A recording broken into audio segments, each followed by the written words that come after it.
Number 10. Higanteng mabuhok na laman. Isang kakaibang pangyayari ang naganap sa Pilipinas nang matagpuan ng mga lokal ang isang kakaibang nilalang na inanod sa dalampasigan. Tinatayang mahaba ng halos 20 feet ang nilalang na ito at balot ng makapal na buhok, dahilan upang marami ang magtaka kung ito ba ay isang balyena, isang sikaw, o isang hindi pa nadidiskubring uri ng hayop. Ang kakaibang anyo nito ay nagbigay ng pangamba at pagtataka sa mga residente na nakakita mismo sa natuklasan. Habang ito ay patuloy na pinag-uusapan, marami ang nagbigay ng kani-kanilang palagay. Ang ilan ay naniniwala na epekto ito ng pagbabago sa kalikasan, samantalang may nagsasabing maaaring isa itong hindi pangkaraniwang nilalang na napadpad lamang. Ang matinding amoy at hitsura nito ay nagpatindi pa sa misteryo. Hanggang ngayon, nananatili itong palaisipan kung anong nilalang talaga ang lumitaw sa baybayin. Number 9. Tumakbong anino sa ilog.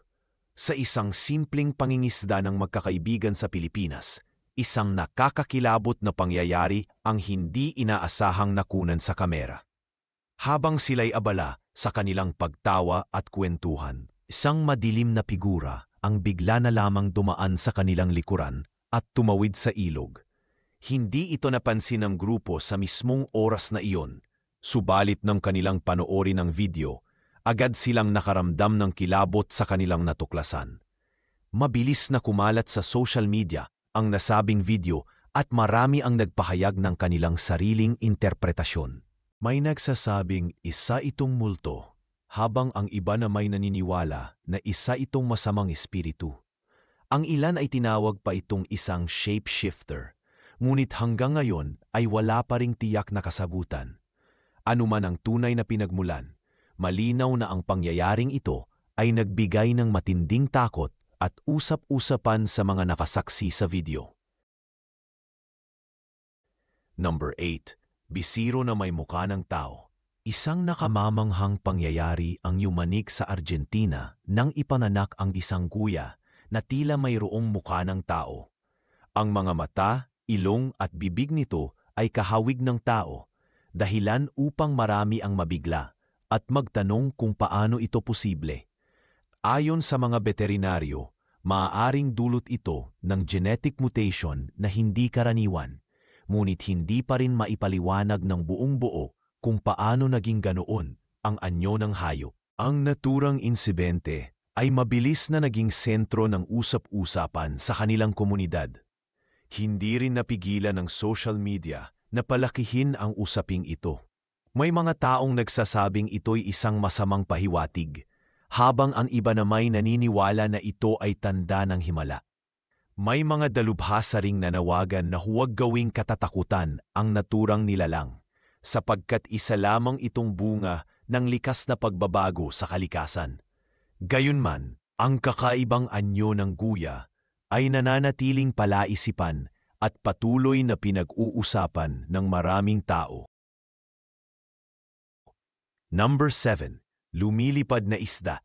Sa Pilipinas, nakuna ng video ang isang hindi pangkaraniwang kaganapan sa dagat kung saan ang mga isda ay tila biglang lumulutang at sabay-sabay na lumilipad sa ibabaw ng tubig. Nagulat ang mga nakasaksi dahil mistulang hindi natural ang kilos ng mga ito.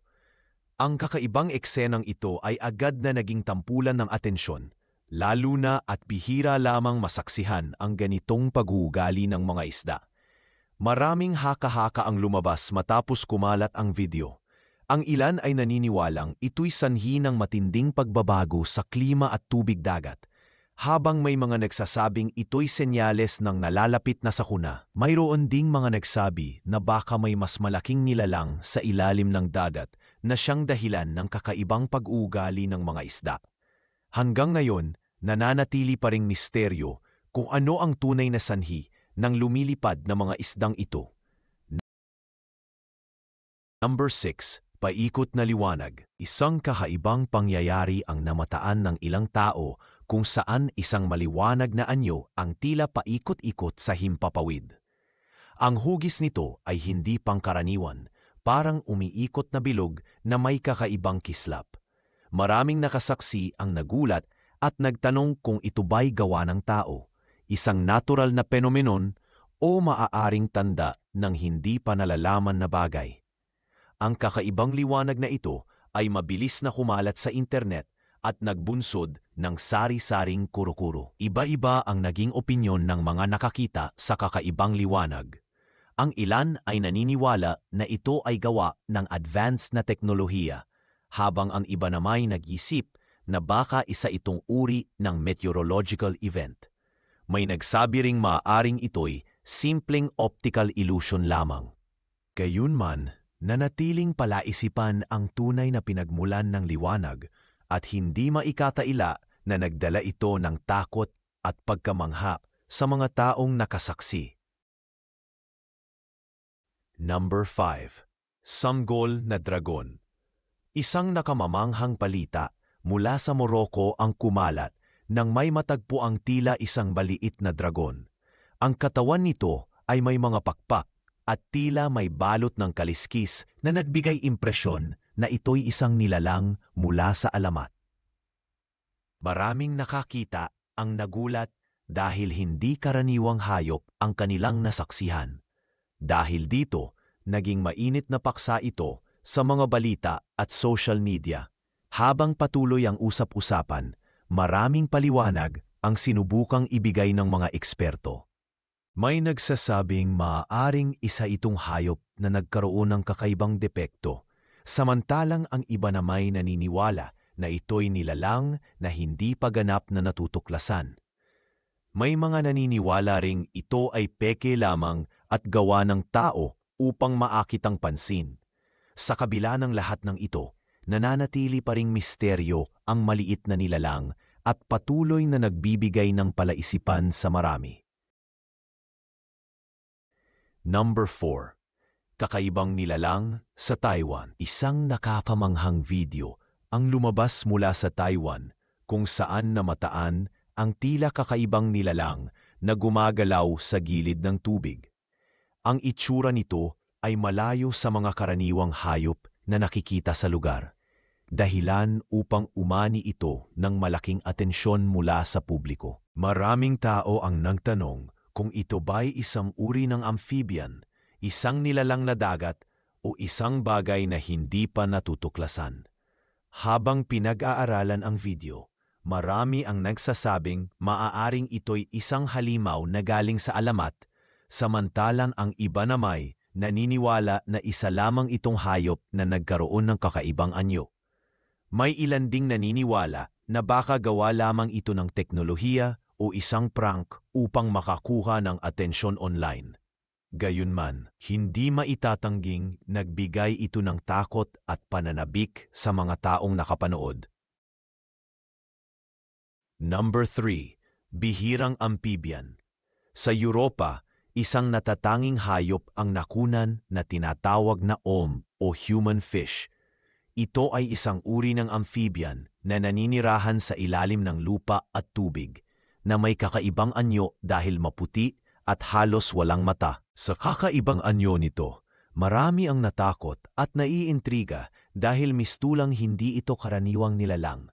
Maraming siyentipiko ang nagsasabi na ito'y isang halimbawa ng kung paano nakakaapekto ang kapaligiran sa pagbabago ng isang nilalang. Habang may takot ang ilan, ang iba na may humanga sa hayop na ito dahil sa kakayahan nitong mabuhay sa matinding kondisyon. May kakayahan nitong mabuhay ng mahigit 100 years. At nakapagbibigay ito ng ideya kung paano nakaangkop ang mga nilalang sa kanilang kapaligiran. Sa kabila ng takot na dulot ng itsura nito, malinaw na isa itong natatanging bahagi ng kalikasan na karapat-dapat bigyang pansin at proteksyon. Number 2. Alienoid na anino. Isang nakakagulat na video ang pumalat online kung saan makikita ang isang nilalang na tila may kakaibang anyo at hindi kahawig ng kahit anong kilalang hayop. Ang katawan nito ay tila mahaba at payat, may mga galaw na hindi pangkaraniwan, dahilan upang tawagin itong alienoid ng mga netizen. Ang mga nakapanood ng video ay agad na nagbigay ng kani-kanilang opinyon mula sa posibilidad na ito'y isang alien hanggang sa teoryang baka isa lamang itong kakaibang tao o hayop na natuklasan. Habang patuloy ang diskusyon, may ilan ding nagsabi na maaaring ito'y resulta lamang ng digital manipulation o editing. Gayunman, hindi maikakaila na ang kakaibang anyo ng nilalang ay nagdulot ng kaba at misteryo sa maraming manonood. Ito rin ay nagpaalala kung gaano karami pa ring bagay sa ating mundo ang nananatiling hindi natin lubusang nauunawaan. Number 1. Kambing na may isang mata. Isang kakaibang hayop ang ipinanganak sa India na ikinagulat ng mga residente. Isang batang kambing ang lumabas na mayroong iisang mata lamang sa gitna ng noo. Dahil sa pambihirang anyo nito, agad itong naging sentro ng atensyon at pinag-usapan hindi lamang sa kanilang lugar, kundi maging sa iba't ibang panig ng mundo. Ang ilan ay nakaramdam ng takot, samantalang ang iba namay nakaramdam ng pagkahabag at pagtataka. Ipinaliwanag ng mga eksperto na ito ay isang uri ng congenital disorder na tinatawag na cyclopia. Bagamat bihira itong mangyari, hindi ito imposible sa mga hayop at maging sa tao. Sa kabila ng pagiging nakakatakot para sa ilan, nagsilbi rin itong paalala ng kakaibang anyo ng kalikasan at kung paano ito nakalilikha ng mga bagay na lampas sa ating karaniwang imahinasyon.